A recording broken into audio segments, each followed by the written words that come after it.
Hi guys, today I'm going to make a very short video about negative numbers. What I find is that many students they still make mistakes when they deal with negative numbers all the way to around year 8. Now this is well, pretty bad. And I think that the reason is because they don't quite understand the nature of negative numbers. Part of the reason is that the teachers tend to give you the rules, but they don't actually explain how the thing actually works. So today I'm going to take some of the examples and I'll explain how they actually work. Now, the first thing we need to look at is a history of negative numbers.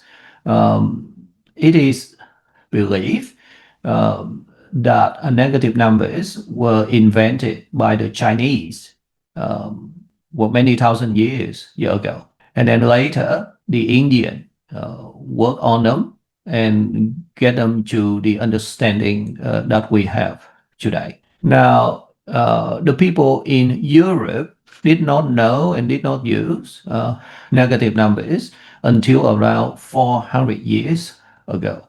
And today, you can't live without them. A negative number becomes so useful in algebra. Okay, now, first, I want you to talk about the addition up to a negative numbers. All right, now let's think about one negative number. For example, I think of a negative 3. Now, as an example, Tom went to his friend and borrowed $3. Okay, so Tom borrowed $3. So he has a debt of 3.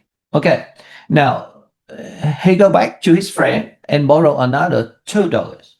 Okay, so now how much money he actually owes his friend?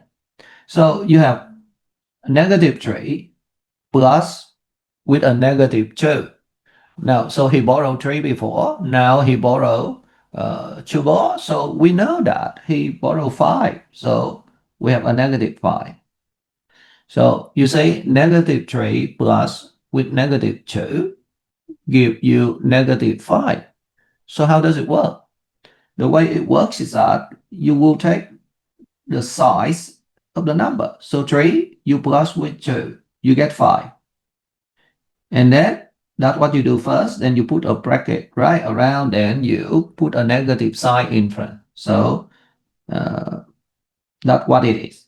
So that's how you add two negative numbers.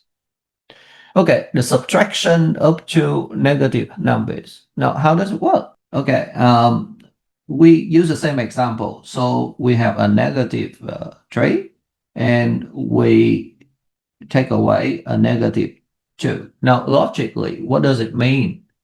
So Tom owe somebody 3. Now, you take away the debt of 2. Now, how do you do that? You have to have a positive 2. You have to have $2 to pay back, to take away the debt. Now, logically, you know that that will become a negative 1. So now Tom only owe $1. Okay, so logically, you can see that that is equivalent to a negative 3 plus with a 2 to give you a negative 1. So the rule becomes that if you take away a negative number, that means you plus the positive number. Okay, so that's how you subtract two negative numbers. Okay, the next thing I want you to talk about is the situation where you multiply a negative number by a positive one and the other way around. So imagine that you have a negative 3, you time with 2. What does it mean? You know that that is 2 times of the first number. So that logically equal to a negative 3 plus with a negative 3, and that equal to a negative 6. Okay, so that's why we have the rule that you have a negative number, you time with a positive number, you will get a negative result. Okay, how about the other way around? So suppose that you have a 3 and you time with a negative 2. Now, how does that work? Well, time with a negative number is a concept that I'm going to explain what it means, but you know about the idea when you time with a positive number. It is just the repeated addition. That's all. But time with a negative number is an idea we didn't talk about before. But in this case, we can delay that. We can get around this just using a property called the commutative property of multiplication. So when you multiply two numbers, A, you time with B, you know that this is exactly the same as B times with A. So we can use that to show. So 3 times with a negative 2 is the same as a negative 2 times with 3. Now, and then you can prove it by saying, all right, I times 3, so that become negative 2 plus with a negative 2 plus with a negative 2 3 times. And that will equal to a negative 6. Now, so that gives you the rule that when you have a positive, you time with a negative number, you will get a negative. All right, so that is okay. But you see the problem. I have not explained what it means by multiply with a negative number. And that's the next thing we will go into. Now, we cannot avoid the situation of timing a negative number by a negative number without being able to explain what it means. We use the commutative property before to explain the situation when you time a negative number by a positive one or the other way around. But now we are stuck because of both of the numbers are negative. We can't swap them around anymore. So we need to explain what it means. Okay, so let's look at the meaning when you time a negative number with a positive one. That's where we start. Okay, so we will have a negative 3 times with 2. Now, what does it mean? That means Tom owes somebody 3, and now we want 2 lot of the debt, so 2 times of it. So that means that Tom have to owe the person 6. Okay, so far so good. That's easy to understand. Now, we have a negative 3. Now we time with 1. What will happen? So now Tom owes somebody $3.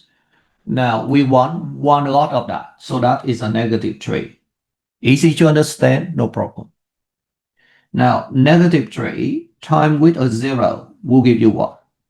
Now basically, the idea of a negative 3 is you owe somebody 3. Now you will get 0 lot of that. So that equal to 0. So that is okay. Next, we look at negative 3 times with a negative 1. Now, what actually happened here? So every time we talk about we time with a positive number, we talk about we take it on. So we time with positive 2, we take on 2 lots of something. We time with a 1, we take on 1 lot of something. And in this case, each of the lot is a negative 3. So the debt of 3. So if you time negative 3 with 1, you take on the debt of 1 lot of 3, which is a negative 3. Now, when you time with a negative number, the idea is the opposite. Instead of taking on, you actually give it away. So if you take a negative tree as a debt of tree and you give it away, what it means is that you lend somebody $3. And by the end, the person will owe you $3. And that means a positive trade. You have to have $3 before you can lend it. And as a result, the person owe you $3. So that's what you have. So when you time with a negative number, you actually become the lender. You give it away. Now you give the debt away. The debt is a negative trade, and you lend the person $3. And as a result, the person owe you $3. So that means the person will have to pay you back $3. So that means you have $3. So that is why you time a negative number with a negative number, you get a positive one. Now you can proceed. You say the lot of that is 3. You time with a negative 2. So that means you give away $3 2 times. And the person will owe you 2 times of $3. So that is equal to 6. So that's what it is. So that is why when you have a negative number, you time with a negative number, you will get a positive number. All right. Yep, that's the end of the lesson. As I said, this is a pretty short one.